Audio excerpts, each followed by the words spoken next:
शक्ति स्वरूपा माताओं, बहनों, देवतुल्य भाइयों, पारिजात प्रसून उपाध्याय का प्रणाम स्वीकारिए।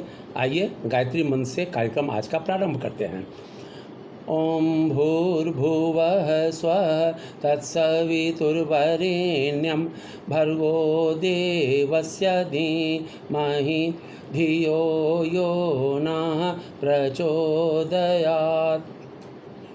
पहले पंचांग, फिर राशिफल, उसके बाद यमराज और नचिकेता के बीच की वार्ता तीसरे वरदान पर। शुरू करते हैं पंचांग। आइए, आज युगात 5123, विक्रम संवत 2078, शक संवत 1943, आषाढ़ शुक्ल पक्ष अष्टमी तिथि रात्रि 11:42 तक, तत्पश्चात नवमी तिथि तदनुसार 17 जुलाई 2021 दिन शनिवार है। आज का नक्षत्र चित्रा नक्षत्र है जो रात्रि 12:40 तक रहेगा, तत्पश्चात स्वाति नक्षत्र। आज भद्रा दिन के 12:45 तक है। राहु काल, आज राहु काल दिन के 8:30 से दिन के 10:10 तक रहेगा।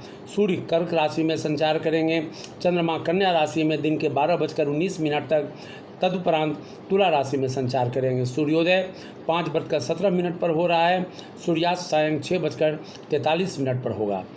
दिशाशूल, आज शनिवार को पूर्व दिशा की यात्रा शास्त्रों द्वारा वर्जित है, परंतु अत्यावश्यक होने पर अदरक या उड़द का सेवन कर अथवा गायत्री मंत्र का मानसिक जप करते हुए यात्रा करने से वर्जना समाप्त हो जाती है। अभिजीत मुहूर्त आज दिन के 11:37 से दिन के 12:31 तक रहेगा। अमृतकाल आज रात्रि 7:26 से रात्रि 8:58 तक रहेगा। ये था आज का पंचांग। अब आइए राशिफल। मेष राशि, आज आपका कारोबार संबंधित बड़ा फैसला ले सकते हैं। आर्थिक स्थिति ठीक रहेगी। जीवन साथी का सहयोग मिलेगा। छात्रों को सफलता मिलेगी। धन लाभ के संकेत हैं। यात्रा को टालने का प्रयास करें। वृषभ राशि, आज आपका दिन अच्छा रहने वाला है। आपकी सराहना हर जगह होगी। नई जिम्मेदारी मिल सकती है। आर्थिक स्थिति में सुधार होगा। धार्मिक कार्यों में हिस्सा ले सकते हैं। पारिवारिक जीवन ठीक रहेगा। मिथुन राशि, आज पुराने मित्रों से मुलाकात की संभावना है। आज आपको आर्थिक लाभ होता दिख रहा है। आपकी सराहना हर जगह की जाएगी। सत्संग का लाभ मिलेगा। तनाव दूर होंगे।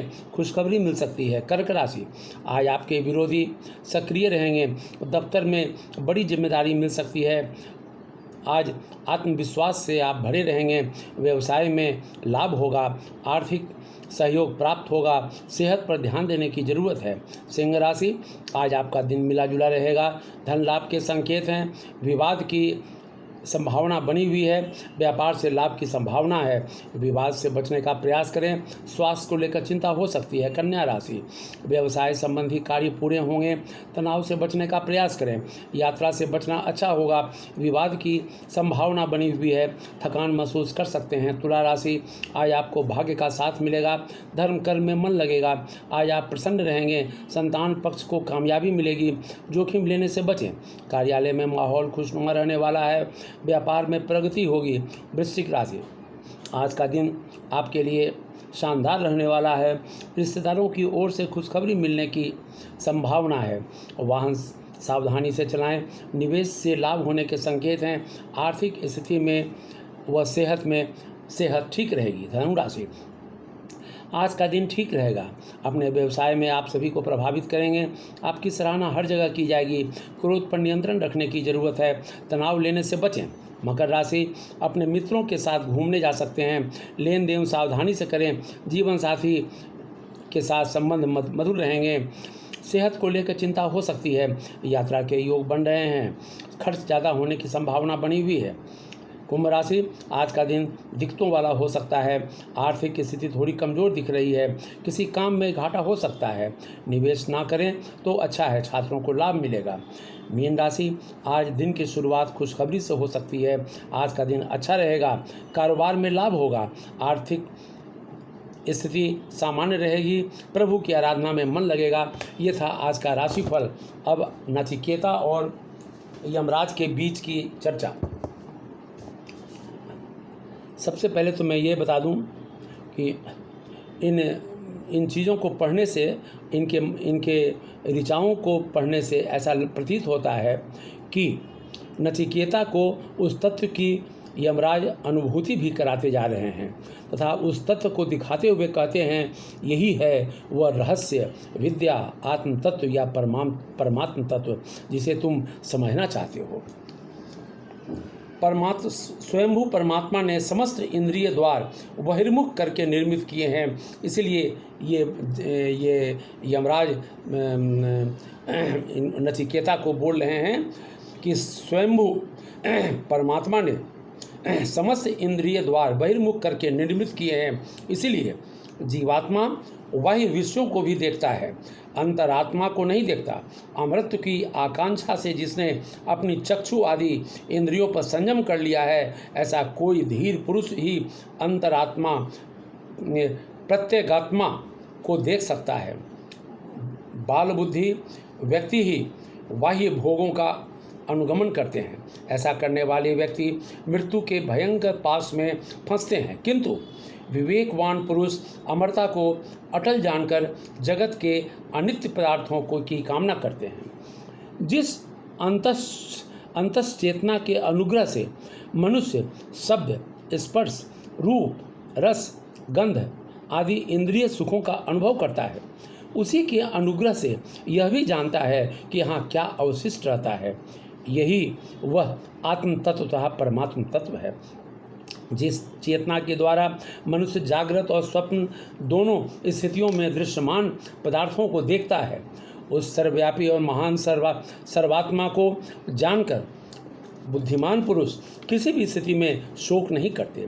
जो पुरुष जीवन प्रदान करने वाले, कर्म फल प्रदान करने वाले और भूत भविष्य एवं वर्तमान काल में शासन करने वाले आत्म तत्व को अपने अत्यंत समीप समझता है, वह उनके इस स्वरूप को कभी नहीं भूलता, न किसी की निंदा करता है, न किसी से घृणा करता है। यही वह परब्रह्म है जो अपने तप से जल आदि पंच महाभूतों से भी पूर्व उत्पन्न हुए था, सबकी हृदय गुहा में निवास करने वाले ब्रह्म को इसी रूप में देखता है। वह यथार्थ जानता है, यही वह ब्रह्म है।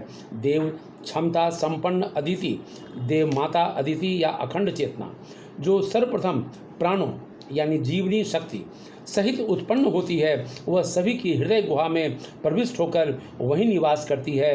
यही वह ब्रह्म है। जिस प्रकार गर्भवती स्त्रियों द्वारा विधिवत पोषित गर्भ धारण किया जाता है, उसी प्रकार जात वेदा अग्नि दो अरनियों के मध्य स्थित रहता है। वह प्रज्वलित होकर हवन करके योग्य सामग्रियों से युक्त पुरुषों द्वारा प्रतिदिन स्तुत्य होता है। यही वह ब्रह्म है। जहाँ से सूर्य देव उदित होते हैं और जहाँ तक जाते हैं अर्थात अस्त होते हैं, वहाँ समस्त देव शक्तियाँ विद्यमान हैं, उसे कोई भी लांघने में समर्थ नहीं है।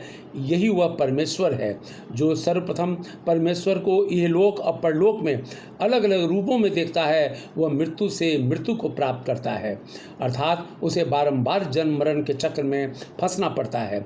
सत्य अथवा शुद्ध मन से ही परमात्मा का तत्व जाना जा सकता है। इस तत्व में ईश्वर के अतिरिक्त अन्य कुछ भी नहीं है, किंतु जो व्यक्ति इसमें भिन्नता देखता है, वह मृत्यु से मृत्यु का वर्ण करता है। जो परम पुरुष अंगुष्ठ परिमाण में प्राणी की देह के मध्य भाग में स्थित है, वह भूत भविष्य और वर्तमान का शासक है। उसे इस प्रकार जान लेने के बाद प्राणी न तो किसी की निंदा करता है और न ही किसी से घृणा करता है। यही वह ब्रह्म है। वह अंगुष्ठ परिमाण वाला परमात्मा धुएं से रहित प्रखर ज्योति के समान है, जो सब पर शासन करता है। वह नित्य सनातन ब्रह्म जैसा कल था, वैसा ही आज भी अपरिवर्तनीय है। यही वह परब्रह्म है। जिस प्रकार वर्षा का जल ऊंचे शिखरों पर बरसकर पहाड़ के नीचे विभिन्न स्थलों में चला जाता है, उसी प्रकार विभिन्न धर्म संप्रदाय वालों अथवा विभिन्न स्वभाव वाले मनुष्यों, असुरों और देवों को जो परमेश्वर से भिन्न देखता है, वह उन्हीं का अनुगमन करता है, अर्थात उस बिखरे जल की तरह विभिन्न देव, असुर आदि के लोकों व योनियों में भटकता रहता है।